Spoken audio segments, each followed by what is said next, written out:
ഖബർ സിയാറത്തിന് പോകാറുണ്ടല്ലോ.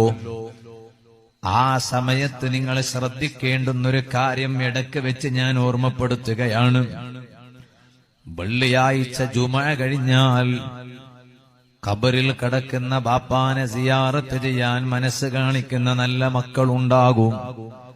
ഉമ്മാനെ സിയാറത്ത് ചെയ്യാൻ മനസ്സ് കാണിക്കുന്ന നല്ല മക്കളുണ്ടാകും.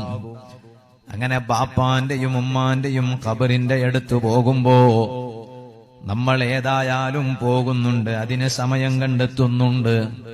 എന്നാൽ അവിടെ ഒരു കാര്യം ശ്രദ്ധിച്ചാൽ ഖബറിൽ കിടക്കുന്ന ബാപ്പാക്ക് വലിയ പവർ കിട്ടിപ്പോയി, ഉമ്മാക്ക് വലിയ ബഹുമാനം കിട്ടിപ്പോയി. ഒരു 11 പ്രാവശ്യം 11 മറ 11 തവണ ഖുൽ ഹുവല്ലാഹു അഹദ് അല്ലാഹുസ് സമദ് ലം യലിദ് വലം യൂലദ് വലം യകുൽ ലഹു കുഫുവൻ അഹദ്.